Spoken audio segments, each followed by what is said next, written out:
Your company is being investigated by the Securities and Exchange Commission. The SEC hasn't publicly announced anything about it. Should you? Today on Zippy Point.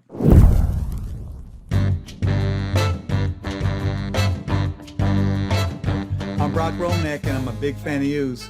As I mentioned in my separate Vid-Guide about making legal proceedings disclosures under Item 103 of Regulation SK in your Form 10Ks and 10Qs, the link of which is beneath this video, this is one of the most challenging disclosure decisions you'll make. Which legal proceedings do you make disclosure about? When are they ripe for disclosure? Do you wait until the SEC publicly brings an action or announce a settlement? Or do you have a duty to disclose something as a pending legal proceeding under Item 103?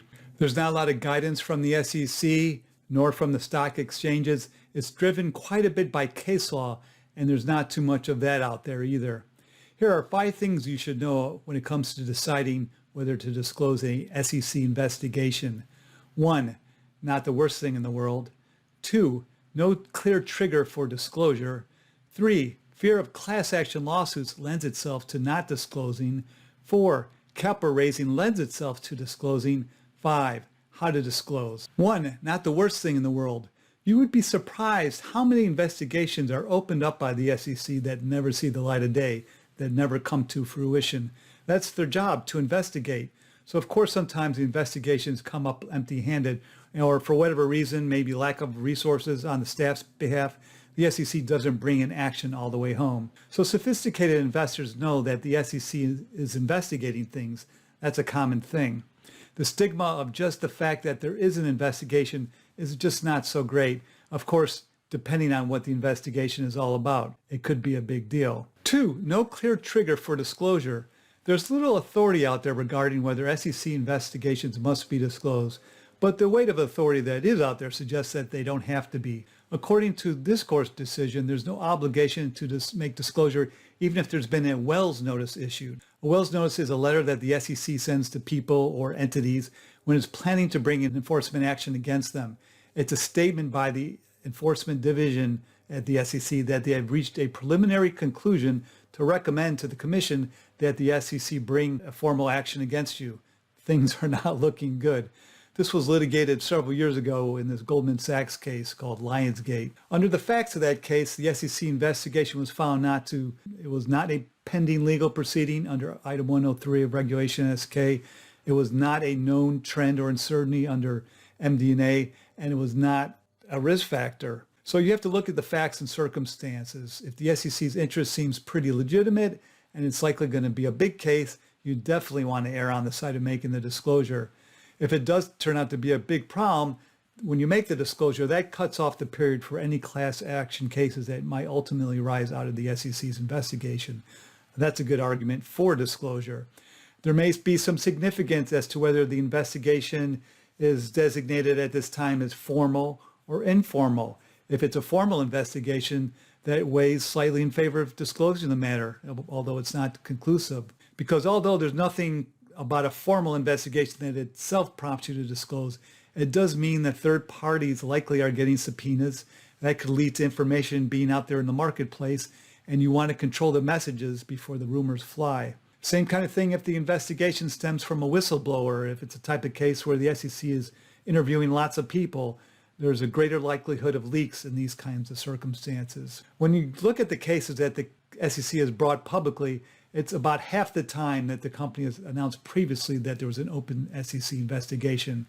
Of course, that percentage doesn't take into account all the times the SEC opens an investigation and then closes it without publicly making any sort of announcement, without settling or suing the company. 3, fear of class action lawsuits lends itself to not disclosing. So loss causation is one of the elements a plaintiff must plead and prove to prevail in a securities class action fraud suit. The plaintiff investors must demonstrate that the defendant's deceptive conduct, not some intervening event, caused their claimed economic loss. In this case, the U.S. Court of Appeals, the Ninth Circuit, back in 2016, found that the disclosure of an SEC enforcement investigation combined with a subsequent revelation was found to suffice to plead loss causation in a later civil action alleging securities fraud. So this case could have led companies over the last few years to pause and think more carefully about disclosing these investigations. It's a factor against disclosing. 4, capital raising lends itself to disclosing. So there might be practical issues why you find when you do your analysis that you want to make the disclosure. If you don't make disclosure, you're not going to be fully disclosed and you may be forced to stay out of the market. It may be hard for you to be able to trade your own shares, do buybacks, or issue new shares. You can't raise capital. When you're doing capital raising or you're working on a deal, a merger and acquisition, the disclosure stakes are a bit higher. You're going to be drafting a disclosure document, making disclosure to new investors, buying in your offering. In the process of drafting that document, you're going to have to tell your story to the bankers, to the lawyers, to the independent auditors working on the offering prospectus. So it's going to be somewhat of a group decision about whether or not to disclose the existence of the SEC investigation. And typically the group's going to want on the air of being cautious and want the disclosure of the investigation out there. 5, how to disclose.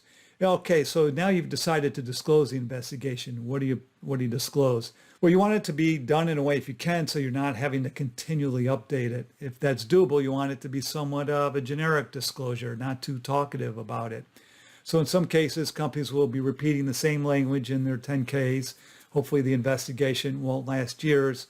And in recent years, SEC investigations tend to be much shorter than they were back in the day, without the need to disclose a material development in a 10Q or the next 10K. But in some cases where there's real action happening in the investigation, it's inevitable that you're going to be updating the disclosure perhaps all the time. So you might be filing some voluntary 8Ks to provide an update.